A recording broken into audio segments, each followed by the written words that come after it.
In the Elder Scrolls, you will come across majestic creatures, villainous monsters, and stubborn heroes. It might be in-game, or it could be through some reading of a book you find interesting. Let's say a classic hit like Immortal Blood. I find that book bloody amazing.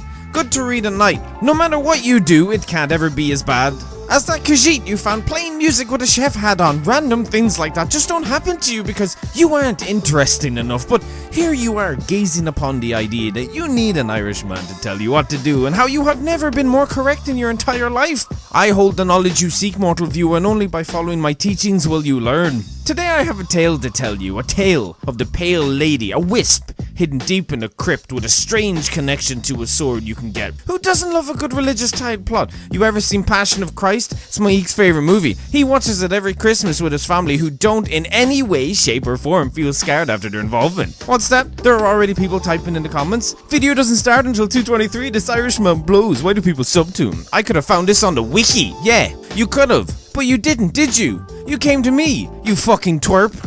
So today I want to help you make a choice, no matter how small or big it is. It's always fun to analyze and sometimes complain about them since they bring content and something else for us to read about. Because playing the game might be boring, but talking about it will always be fun. Every time I read about Dragon Breaks, my brain splits into 3 parts and each becomes its own individual, taking on a new role in life. So in RPGs we love unique stuff, unique weapons, unique armors, and especially unique enemies. We love taking down enemies we've read or heard about, with names and stories. There is a unique wisp nutter known as the Pale Lady who you can find dug all the way deep in Frostmere Crypt within the Pale. She is part of a questline known as, you guessed it, the Pale Lady, and this quest to me is one that I feel a lot of Skyrim players haven't actually played, funny enough. The only way to find this quest is to visit Frostmere Crypt and witness Elise Blackthorn being attacked by what you soon find out to be her fellow bandits. If she survives, which she usually does because strong female, she will tell you about how one of her comrades stole a sword from the bandit leader and that if the Dragonborn wants to,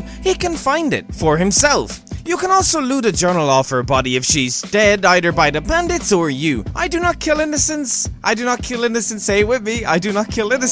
Either way, you're Dragonborn, and you like pointy things that insert themselves into your inventory. Swords, my friends, nothing more and nothing less. Upon entering the crypt, you will go to slaughter a bunch of rightless bastards who, in my opinion, enjoy being killed because they've nothing else to achieve in their pathetic lives. Imagine proudly saying that the Dragonborn came up and just fucking destroyed you. He just laid you flat and killed you while he was bollock naked, the wee fecker. You find out that one of the bandits was having bad dreams about some tick ghost lady, and for that, he knew returning this stolen sword to a special place would stop them, but the gang leader doesn't care and wants the sword for themselves. Either way, as you make your way through the crypt, you will kill the crew and eventually make your way to a mythic creature hidden in the depths of Skyrim. A legend told only through stories and a spirit hired in Sovngarde itself, the Pale Lady. You must choose to either return the sword stolen and end the wrath of the Wisp Mother, or be selfish and take it for yourself whilst dealing with the creature at hand. That is where the choice comes into play. So there isn't too much complexity to the Pale Lady quest. This isn't a Rubik's Cube you're solving, but it is something a bit of fun and interesting, and you can get a pretty cool sword out of it, if that type of thing floats your dinghy. The blade itself does add base 11 damage, weighs 15 and has a base gold value of 914,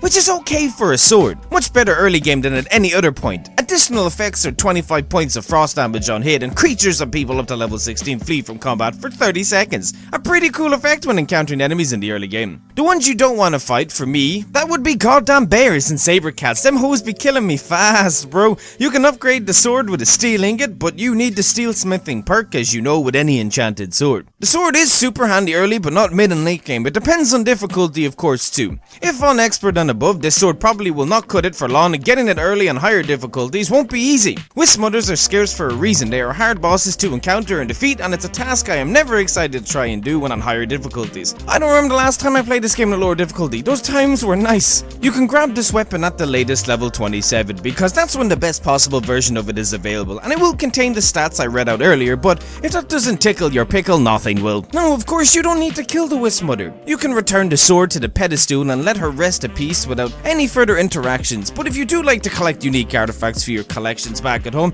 then you will want to take it. But fighting her will not be an easy task depending on where you are level wise. The Pale Lady is level 28. She has 600 health and 300 300 magicka with only 50 stamina. But she doesn't need stamina for the ass pounding she will deliver you. Her spells consist of water walking, health regeneration, speed burst and ice falling. You will die again and again and again. She's resistant to paralysis and you get some ingredients from her, but it's never worth the hassle. You are doing this to say you killed a legend, which we all love to say. How much ancient stuff have you killed? You're literally a masochist at this point. I'd say put the blade back unless you're a collector. Like, let's be real here. Is it actually worth it? You aren't going to use it, and the only actual reason to take it is if you're a collector. I'd say let the poor maiden rest. We know so little about her, and she leaves you alone. If you give her back her sword, that's a good enough reason for me not to kill someone. You take her shit, and she gets angry. In her position, I would too. Now, there is some interesting trivia to the Pale Lady quest I thought I would share with you, because why not? Why not teach you about some things you didn't know about? I hope anyway. Wouldn't it be super cool if you learned something new from this and left a like or a dislike?